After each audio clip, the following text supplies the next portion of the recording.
Welcome to Comment with me, George Galloway, here on Press TV, still the voice of the voiceless. Comment is the big conversation. It's the great debate, but it can only be a debate if you join in. That's why, above all, I need your telephone calls on 44208-601-4555. You call us, we'll call you back, establish a clear line, and remember, if you get on the television with me, the volume on your television has to be down at 0. Or I'll have to press on because no one will understand either of us.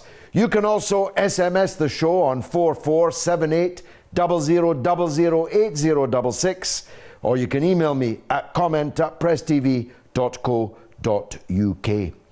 Tonight I'm asking, is the tide turning against the Israeli regime?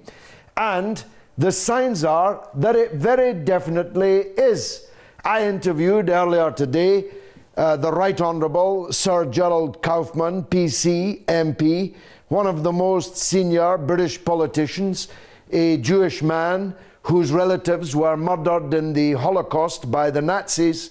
And as he put it to me, my grandmother didn't die at Nazi hands in her bed in Poland to provide cover for the Israeli regime murdering other people's grandmothers in Palestine today. It was a powerful point, and one which is increasingly being made all around the civilized quarters of Western countries. I say civilized quarters because I'm currently excluding most of the governments. But wherever popular opinion can make itself felt, the tide is very definitely turning. Important pension funds, even in very pro-Zionist countries like the Netherlands, like Norway and others, are beginning to withdraw their pension funds from anything to do with what they call Israel.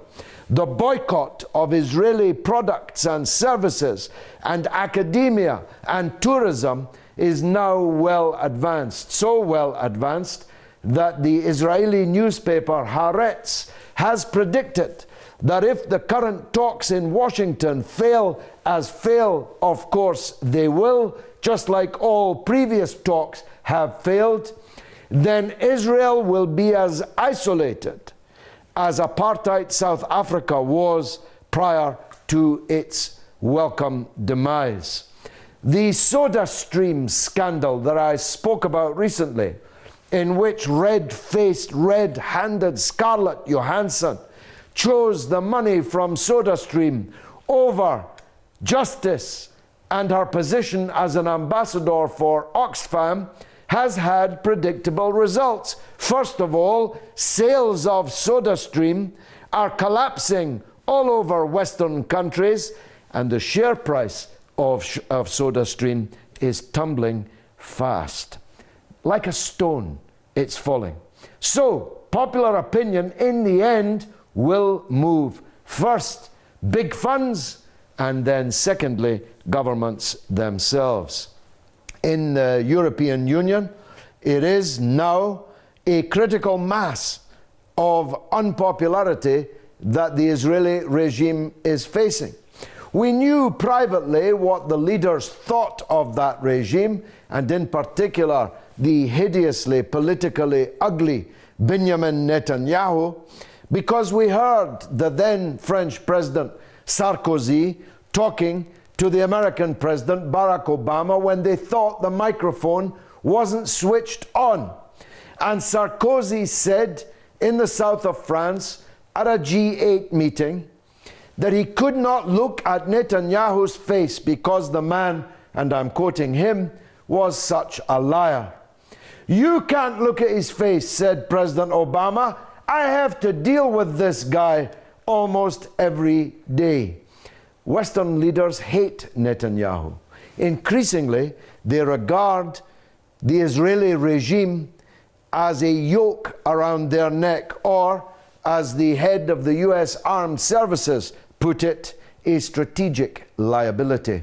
That critical mass is turning kinetically, a wheel which is going in the end to bring about the demise of the Zionist apartheid state. Of that, I am in absolutely no doubt. So we want your views, your suggestions, your examples of ways in which the tide is turning against the Israeli apartheid regime. And the second question that we're asking this evening is, why is the West still funding takfirism when it knows that that takfirism is a mortal threat not just to their own interests in the region, but to their own homelands? I speak from London. Not far from here is Crawley in Sussex, where it is said a son of Sussex, a child of a respectable Muslim family in a quiet Sussex town, just blew himself up driving a truck bomb which massacred tens of people in the last few days. He eviscerated whomsoever happened to be in the vicinity of his truck bomb, and of course eviscerated himself. There are many such fanatic extremists from Britain fighting in the so-called jihad in Syria. I say so-called because their struggle has nothing whatsoever to do with God. God can have no place for those who cut the heads and eat the hearts of other Muslims.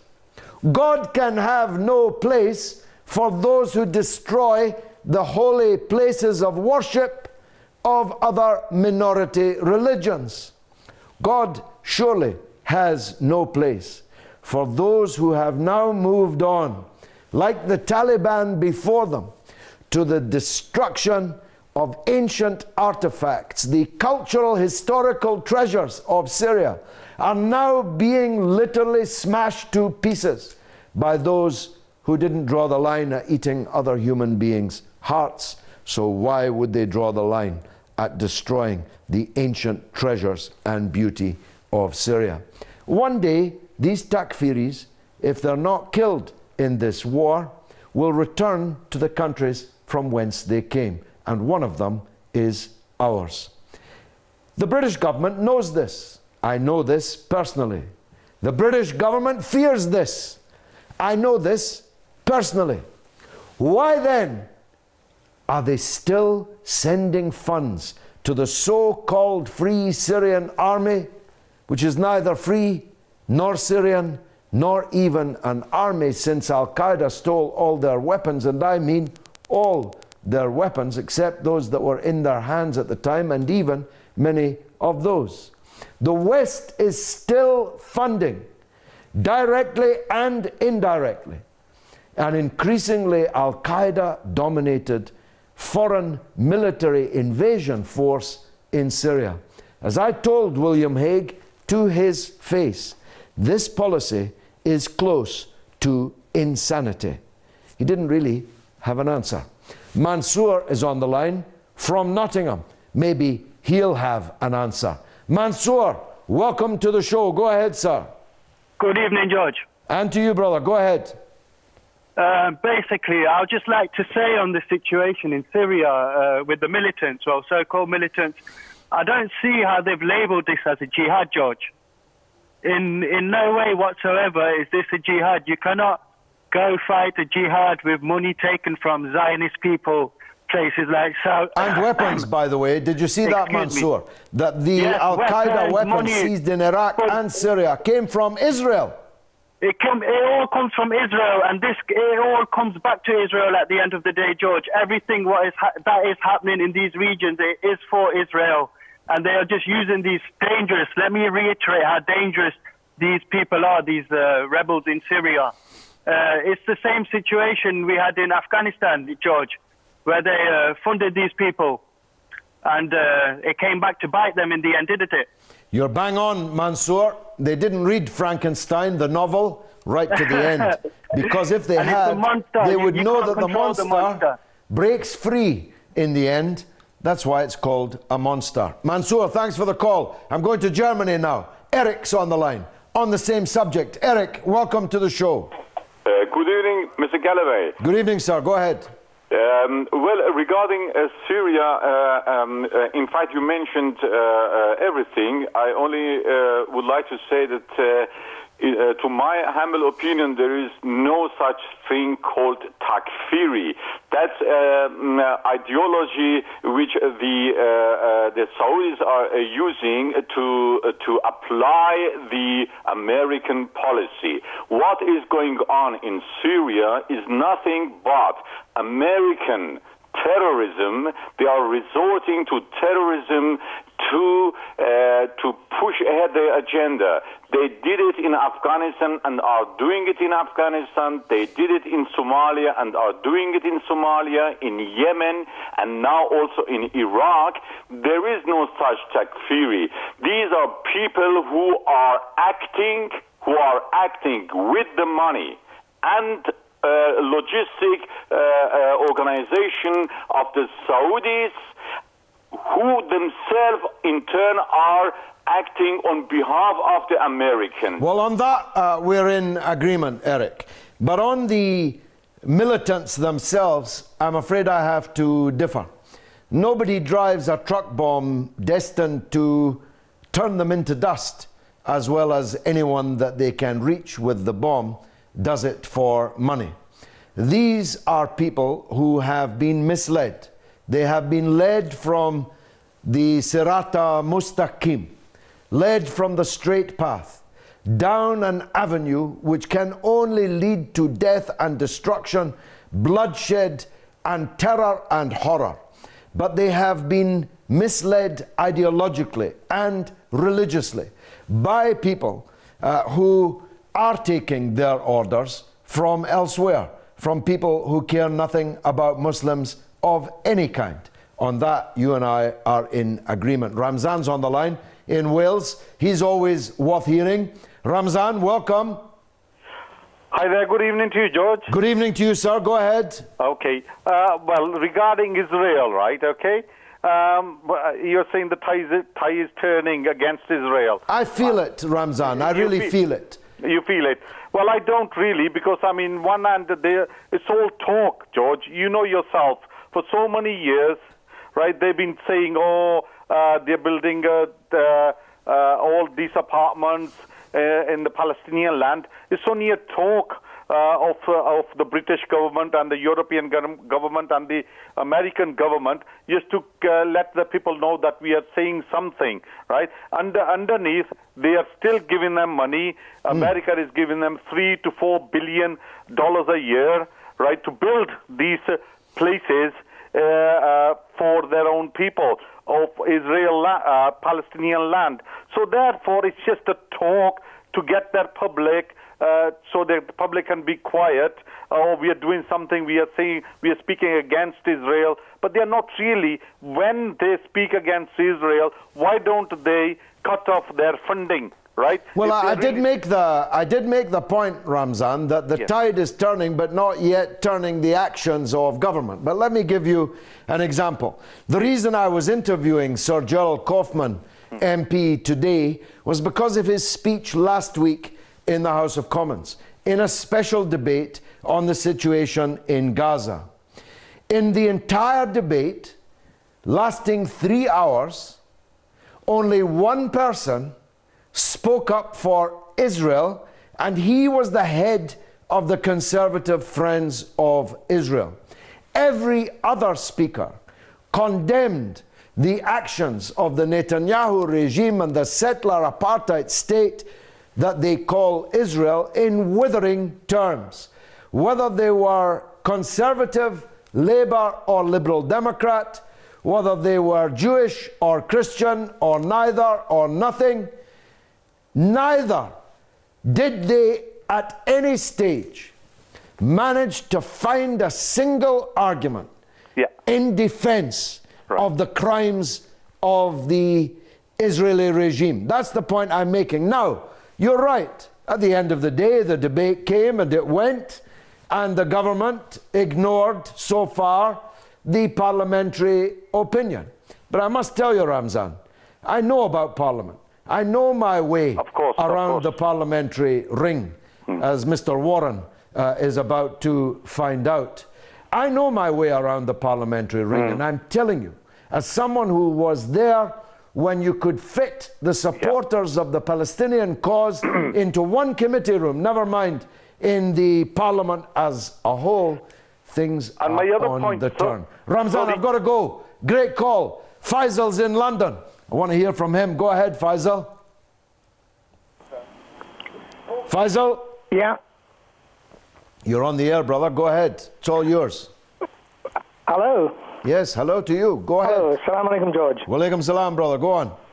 George, I'm just interested in finding why doesn't the West impose sanctions on Saudi Arabia and Qatar for supporting terrorism?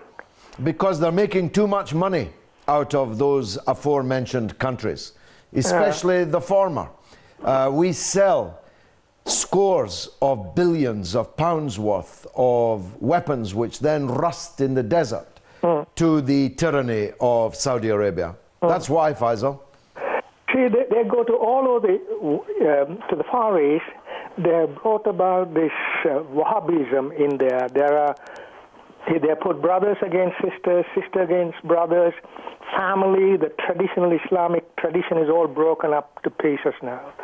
The worst thing that ever happened is they came to the Far East and spread this Wahhabism all over the Far East. And I come from a country from the Far East, and unfortunately, we are all suffering from this Wahhabism. Faisal, good call, and I know very well what you're talking about. Ben is on the line in London on what they call Israel. Ben, welcome. Ben, you're on the air. Okay, hello. Yes, go ahead, sir. Hi, George. Yes, hello, you're on the air. How are you doing? You're doing great, sir. Thank you.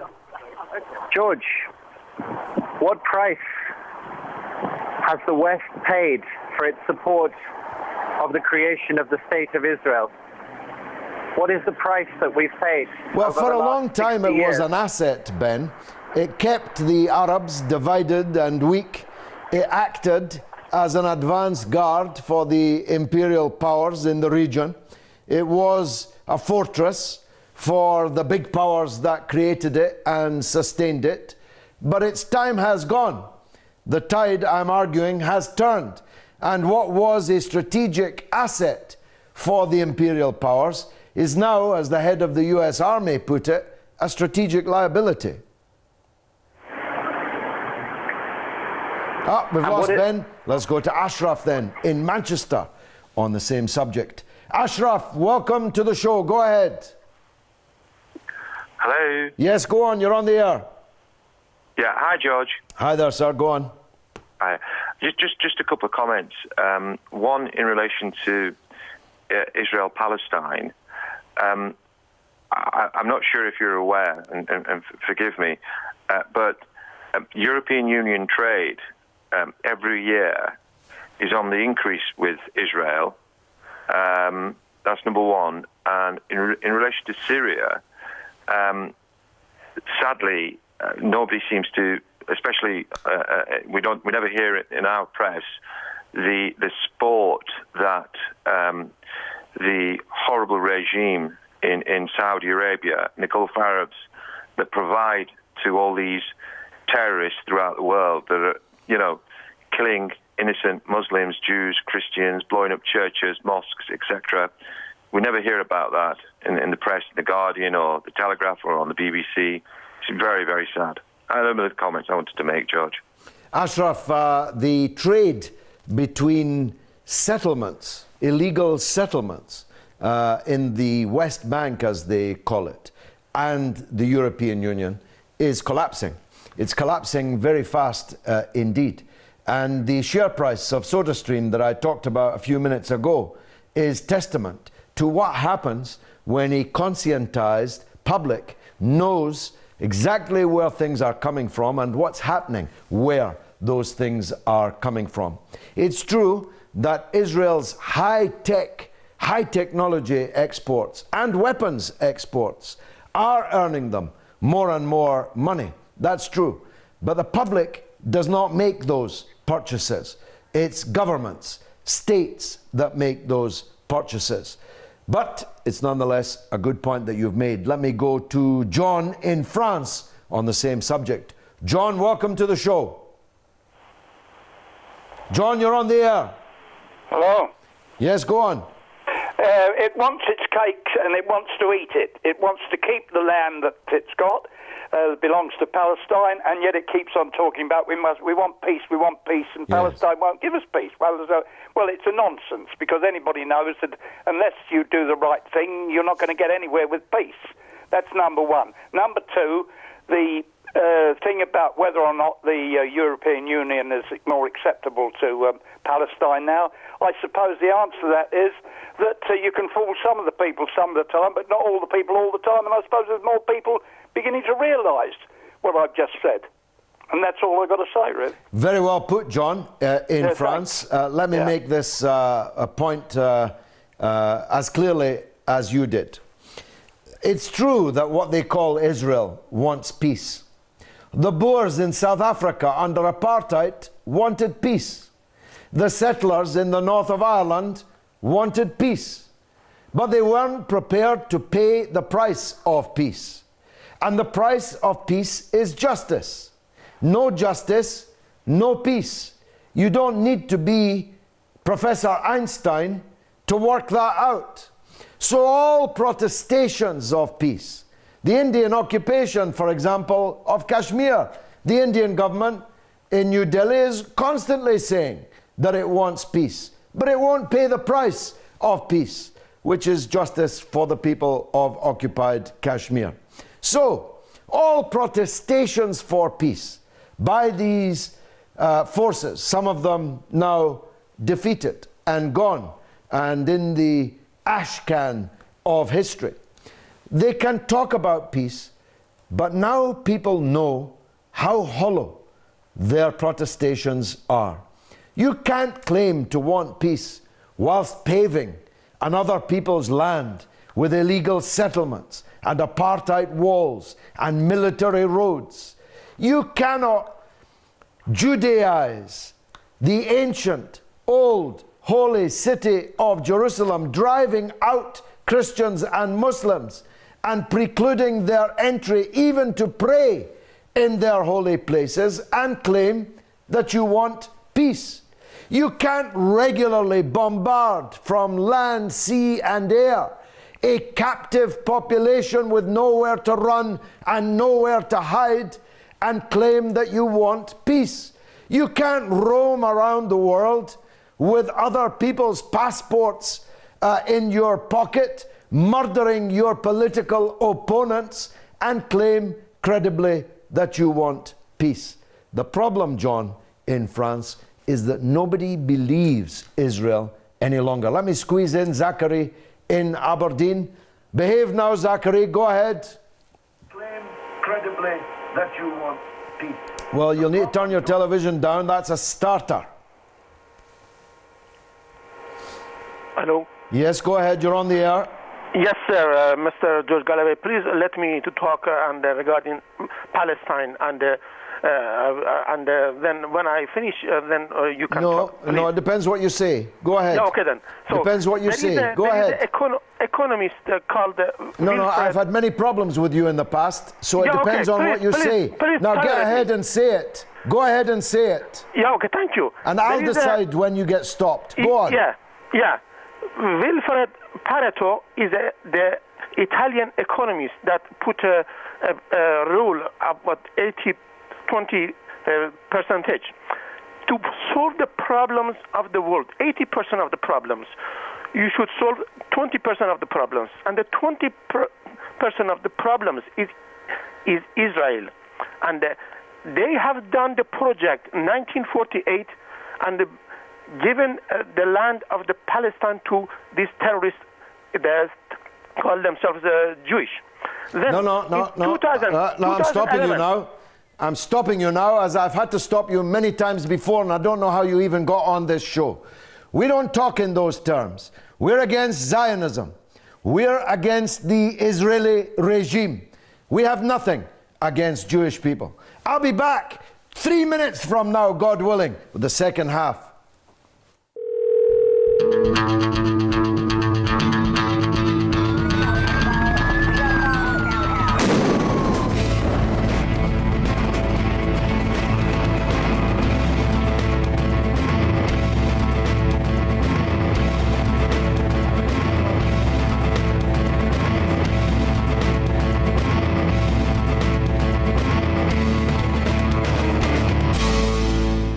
Welcome back to Comment with me, George Galloway, here on Press TV, still the voice of the voiceless. This is the big conversation. It's the great debate. For it to be a debate, I need your calls. You've got the numbers, you've got the SMS and the email address.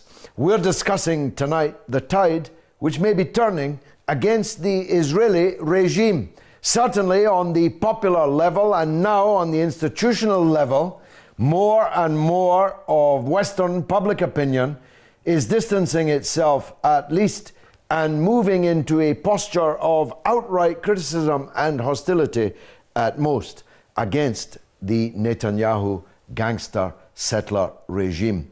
And we're asking, why is the same West still funding Takfirism, even though they know that the Frankenstein monster they created in the 1980s in Afghanistan has already broken free and biting them most severely and has caused the deaths of thousands of Western people, even though the West brought them into existence and continues to fund them in Syria and to some extent also in neighbouring Iraq. Abdul is on the line from Durham in England on the subject of Israel. Abdul, go ahead. Hello, George. Yes, thank welcome. you for having me on your show. Welcome. First, I'd like to mention about Scarlett Johansson. I mean, I, for one, was not surprised that she supported SodaStream instead of Oxfam and the Palestinians. And George, you must be fully aware that the media in the United States is controlled by the Zionists. And if she had gone against them, she does not have a career anymore. In, Hollywood, for example, the TV stations, even the radio stations, they're all controlled by the Zionists, and they're quite aggressive. Just like on Capitol Hill, AIPAC and the Zionists control, most of the senators and the congressmen. It's a similar situation. Well, Abdul, the least of the reasons why she chose SodaStream over Oxfam and over Justice was her religion. A lot of foolish people are saying, well, what do you expect? She's Jewish. But Sir Gerald Kaufman is Jewish. And when you see my interview with him, you will shudder with the nobility, the dignity, and the power with which he denounces Israeli crimes. Scarlett Johansson believes in the prophets and how to get a bigger piece of them rather than the prophets. Peace be upon them. Secondly, you're just wrong about the control of the media in the United States if by Zionist you imply Jewish. Actually, the vast majority of the American media is controlled by non-Jews, and much of it is controlled by people who don't even like Jews. This is an important dichotomy that we have to constantly keep drawing in conversations like this one. The power in the world supports Zionism, not because it's Jewish, because it isn't Jewish, and much of it hates Jews. The power in the world supported Zionism because Zionism served its interests. And that's the dichotomy that we have to break. We have to make it clear to the power, and I believe it's beginning to dawn on them, that Israel is a strategic liability for you. Abdul, last word to you. Yeah, thank you, George. Coming to Israel, yes, I agree with you that, the sun, as far as Israel is concerned, is past high noon. Because when it was formed, yes, it was the Second World War, all the kind of ex-servicemen went to help out, and the Arabs, they were illiterate and they couldn't fight and use sophisticated weapons. But things have changed. And even the Egyptian army, which was known for the speed with which they ran away from the battlefield, put on a good show in 1973. And last but not least, Hezbollah. They showed even the famed Golani Brigade, who ran away screaming like women, So things have improved. And looking at the European Crusades, they held Jerusalem for 88 years. And it was Richard the Lionheart who felt, this is not sustainable and decided, no, it's not worthwhile. And now we have all these armchair politicians and now we have the white American Anglo-Saxon fundamentalist Christian crusaders, It is their plan. They are the ones who are supporting Israel. So let's see how long they can hold Jerusalem. I agree with you. I don't think it'll be very long. Are you in Durham or in Durban? Durham. You're in Durham. Okay, Abdul. I thought I'd spoken to you before in Durban. Yeah, it's a pleasure to talk to you now. Thanks very much for that call. Kashis is on the line from Australia, would you believe, where it's the middle of the night. He's in Sydney and wants to talk about both topics. And I think as he's come from so far, we should let him do so. Kashis, welcome. Assalamu alaikum, George. How are you doing? Walaikum salam. Nice to hear from you. Go on. Yeah, I'd like to say a few things about the both topics. Firstly, I'd like to say that you're right there when you say Zionists are not Jewish. Yeah, a lot of Jewish people are here in Australia and they don't have any problem with Muslims or other nations. So, yeah. And the other thing is, yeah, you're right. Israel is going to see its end. And I think it's going through the phase similar to Sharon, who was on machines. He's in a coma, was in a coma. So I think Israel is going through that phase right now. So it can't live forever. So it's just living on borrowed time. So that's it. And that's my view also. I think their time is running out, Kashis. The Zionist regime, as we have known it, will not survive many more decades. It's not going to happen next week or even next year. But I believe the tide has irrevocably turned against them. Yeah, that's right. That's right. Yeah, and as for the Syrian rebels, I think they're similar to the Taliban. And as I come from Pakistan, I've seen that all. They're not humans. Okay, Kashis, in Sydney, in Australia. Thanks for that call from down under. Got to press on. Aidan's in London. Always worth an argument with. Go ahead, Aidan. Aidan, you're on the air. Turn your TV down. Hi, George. Hi, how are you doing, brother? Go ahead. Yeah, thanks for having back that short notice. I just wanted to speak about Israel. I completely agree with everything you say in regards to how public opinion is, the tide of public opinion is finally turning against them. And there is a lot greater awareness now amongst the Western populations as to what Israel is, what Israel is doing. And, it was the plight. It's now the wholesale suffering of Palestinian people. But whether that could actually transform into anything beyond public opinion, I mean, do they care that nobody likes them? Because I don't think they do. I think they actually like being hated, this Zionist regime. Because, look at Benjamin Netanyahu. When you see him, and I'm pretty sure this is generally across the board, whenever everyone sees that person on TV, hears him speak, it just generally upsets everyone. I mean, what do you think? I mean, what would you say about this? I mean, I'll tell you, the best example, Aidan, I can give you. I, as you know, was one of the leaders of the anti-war movement in Britain. Undoubtedly, you were with us on the great marches and so on. I remember it very well. That's how I first millions of us marched, Aidan. Yeah. But we failed to stop the war. But when it came to the putative war on Syria just a couple of months ago, we saw how tide turns the wheel and how eventually that wheel turns the parliamentarians and how Parliament, with its wheel turning, forces the government to back down. That's how it works. That's how the political process works in countries like ours. It's slow, painfully slow, but the wheels grind exceedingly fine in the end. Aidan, good to talk to you. Not a great line, but a great call. Jabbar, are you there? Hi. Jabbar. Do you have my voice? Go ahead, you're on the air. Okay. George, I'm going to speak about the international law. I'm an international lawyer. According to international responsibility of states, the thing that we observe about the crimes that, invisible crimes that Oh, what a pity. An international lawyer about to tell us about international law. Jabbar from Iran wanted to talk about Syria. We'll try and get back to him. Unfortunately, that line was cut. We're talking tonight about the tide which I believe is turning against the Israeli regime. It's a tide which can be discerned amongst public opinion, amongst congressional opinion, amongst parliamentary opinion, amongst media opinion, at least when the microphones are off.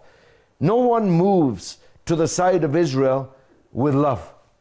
All that do move to the side of Israel do so out of either duty or profit. No one loves Israel anymore. Now, you might think that is a silly thing to say. After all, why would anyone ever have loved them? But I'm not an old man, and I can tell you that when I began my work on the side of the Palestinian people, the overwhelming majority of people in Britain and in the United States did love Israel. They've been running down that bank balance ever since 1982 is the turning point, in my opinion, since they massacred the Palestinian refugees in the refugee camps of Sabra and Shatila.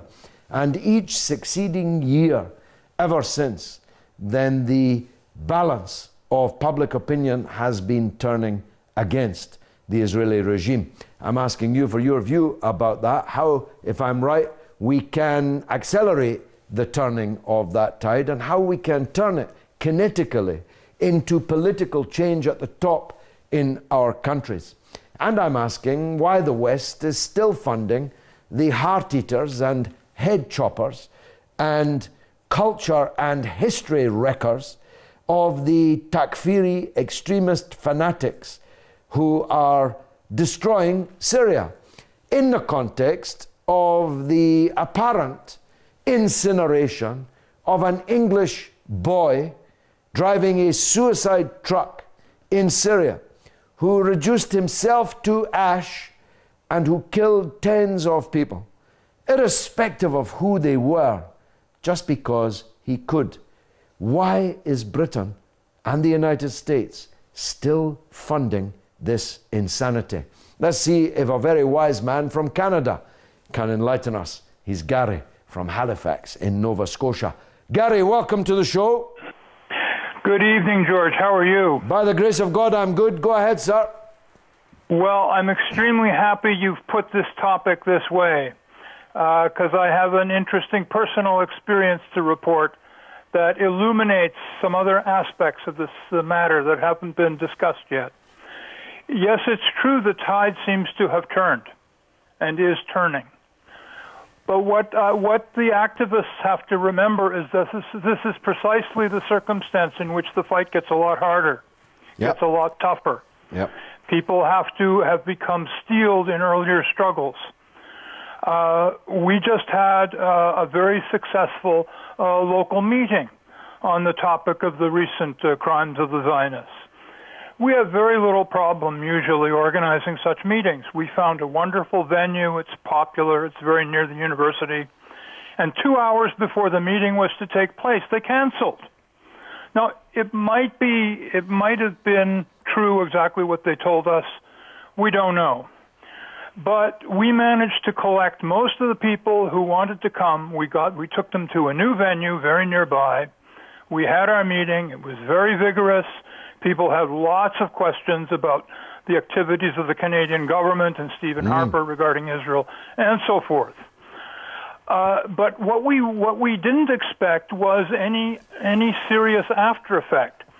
And what happened very surprisingly less than a week later is someone complained about the meeting being held on the university campus and tried to create a problem for one of the organizers who happens to be on staff at the university, right out of the blue.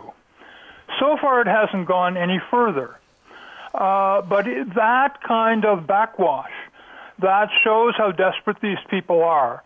On a campus where anti-Zionist work has been very popular for a long time, We're very proud of having established what we call a Zionist-free zone in parts of that university campus.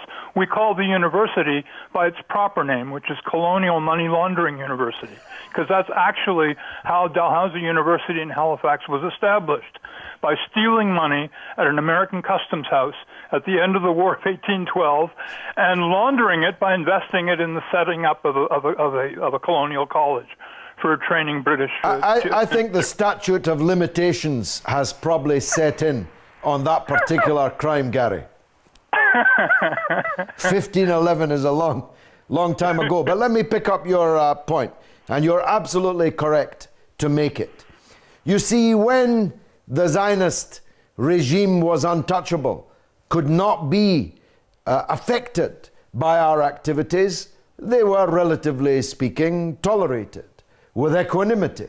Why should they worry about a few stray voices like ours?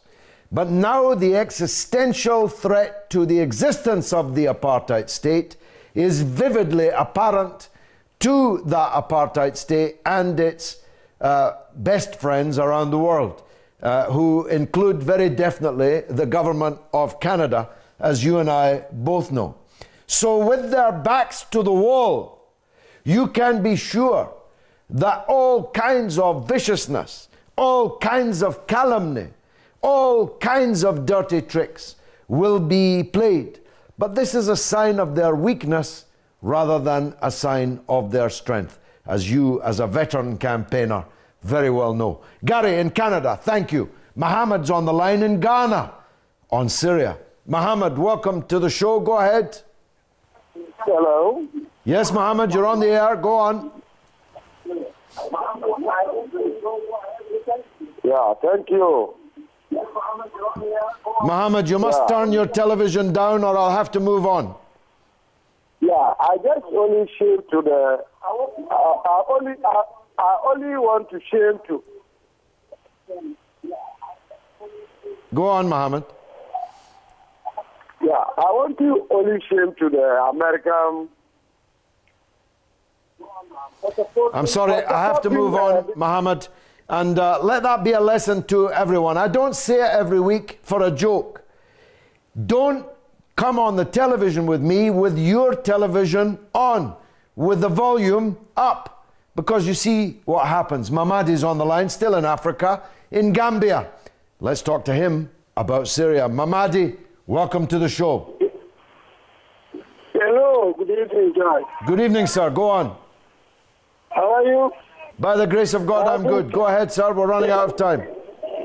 Yeah, what I'm just interested about is about the Israel and the Palestinians. Because as I know, Israel is all the time trying to occupy a Palestinian area. And the whole world is watching it, not saying anything concerning about it to my view. Because the actions they are taking against Syria and other countries, they are not using that to Israel. So what does Israel mean? Is it that Israel rule the whole world or what? Mamadi, I'm terribly sorry. I didn't hear or at least grasp any of that. Maybe the viewers at home did, in which case that's fine. But I'll not be able to respond to what you said because I simply didn't hear it properly. I'm talking tonight about the British and American and French funding and the funding from Persian Gulf Arab countries who are paying for the mayhem and murder in Syria, why they're continuing to do it. I know why what they call Saudi Arabia continues to do it. I don't understand why British, American and French governments continue to do it, especially as I know that metaphorically speaking, their knees are knocking together at the prospect of the return of the fanatic extremist army that they have funded these last 3 years in Syria back to their own countries. That's just a mystery to me, and I simply am unable to elicit an answer. And we're talking about the tide, which I believe is turning against the Zionist apartheid state that they call Israel. Mahgoub is on the line. He's in Germany. Wants to talk about that very subject. Mahgoub, welcome to the show. Thank you. Good evening, George. Good evening, sir. Go ahead. Well, in fact, I would like to talk on the question of time is changing for the Zionist state, Israel. Yeah. But apparently, if one looks at the influence the Zionist has spread all over my continent, that means in Africa, with the population there, almost anything which connects, which has to do with the Zionist state, almost everybody there would support them. And when it comes to the question of who should back the Arabs to this particular continent, there are no chance for anybody to come up. And when one sees on any country behaving in that manner, you find the United Nations, the Security Council, rushing with the sanction, rushing with a lot of abuse and challenges, leading to, in fact, destroying the governments of these countries and their population. So far, up to now, nothing has ever been done to the Israeli state. So the question is, one wonders how the time is changing, because the impact, as far as we are concerned, we don't really actually see. Well, I spoke in Berlin recently, Mahgoub, to the Association of Palestinian Doctors and Dentists. Yes. It was a huge audience in the capital of Germany. And there are many people working for Palestinian rights in Germany. But undoubtedly, of all the European Union countries, Germany will probably be the last to publicly declare its opposition to the crimes committed by the Zionist state against the Palestinian people, and indeed people of neighboring countries. And the reason for that is obvious. The reason for that is because the German Nazi state, within living memory, systematically, industrially set out to physically annihilate the entirety of the Jewish people in Germany and occupied Europe. And that sense of guilt is a particularly heavy weight in German politics. Let's squeeze one more in if we can. Ali Reza is in Iran. Go ahead, sir. You've got 1 minute. Hello, George. Go ahead, please. You know that the foundation of Israel was on the basis of nihilism, and that has caused a variety of disaster in the Middle East, and especially for the Palestinian people. You know that the foundation of Israel was based on an illegal settlement by the occupiers of the lands of Palestine, and I hope that this regime ends as soon as possible. Well, passes from the page of history. That's exactly what we're fighting for. And Ali Reza, it's coming yet. God willing, I'll be back next week. Until then, goodbye.